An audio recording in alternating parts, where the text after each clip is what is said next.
G'day, Professor Joseph Drew here. I'm here to answer the question, what if all of our governments were like local government?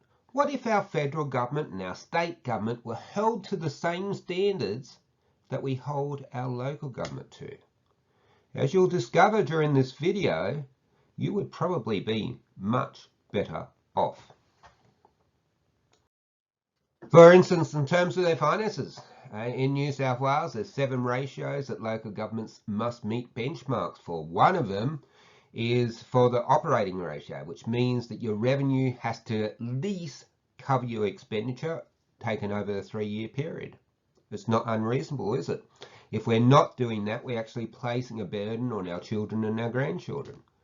Well, the sad and true story is that our federal government and just about every one of our state governments would not meet that ratio, or indeed any of the 7 financial ratios that we hold local governments to account for. In taxation limitations, in Victoria and New South Wales, the total amount of tax that a local government is allowed to take is capped and can only increase by a certain percentage, which is arbitrated by an independent body based on facts. That doesn't occur for our state and federal governments. Their taxes go up all the time. Their total tax take goes up every year by far more than CPI. Consider GST. As we receive more inflation and prices go up, the GST, the component of tax, actually increases astronomically. Consider our income tax. You've all heard of bracket creep. As your wage goes up to keep pace with inflation, so does your tax liability. So what if we held our federal and state governments to the same standards about taxation and responsibility for taxation as we do our local government? It would be a very different story.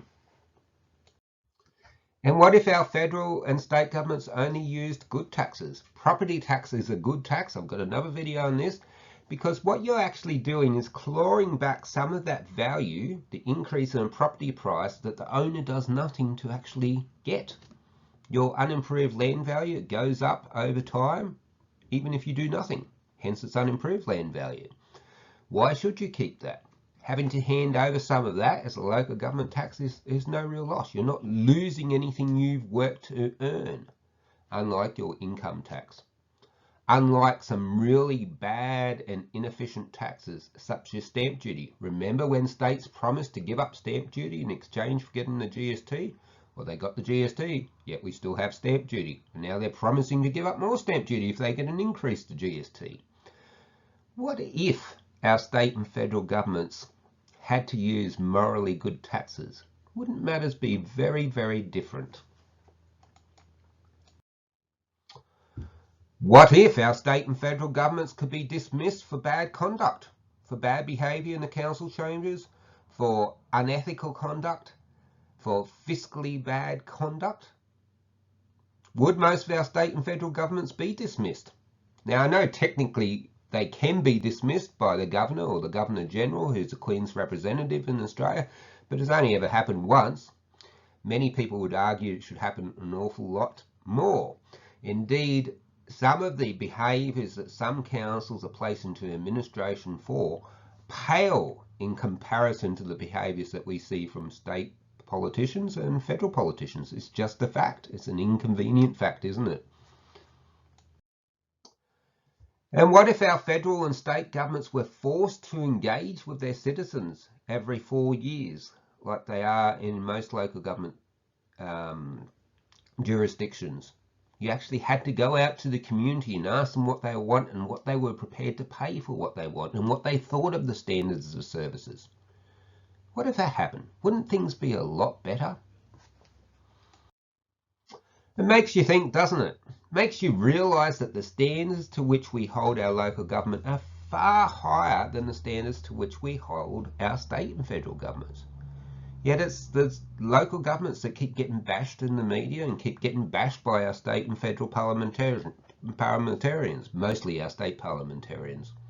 In my recent book, my 4th book, Natural Law and Government After the COVID Revolution, which is a critique of the COVID public policy, but applies natural law principles to it to show how we could have an ideal form of government where people could flourish, I consider these ideas. And the perfect government, the ideal government, would have a lot of attributes of a local government. They would be accountable. They would be dismissible. They would have to use morally good taxes, and they would have to defend their taxation decisions.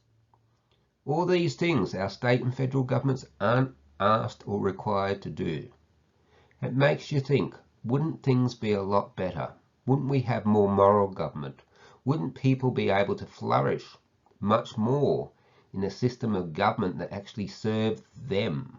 Because that's what government was originally designed to do, to serve our common good. That's why we have government.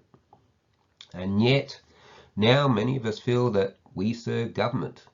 We forget that the whole reason for government is to be a service and a servant to us, to allow us to achieve all our existential ends. So I hope this video has given you food for thought. Makes you think, doesn't it? It makes you think. If it has helped you, please fling it around to other people. Please subscribe. Please give me the thumbs up. All these things. These videos are out there to stimulate conversation, to make you think about how we can make local government stronger and better. I can only do these things with your help. We need to get the message out there much more than we have, and that's up to every one of you. When you're talking to someone from local government, tell them about these videos. Flick one over to them, and let's get more people well informed so we can make really good decisions for the sake of all of us. Thank you very much for your time. Goodbye.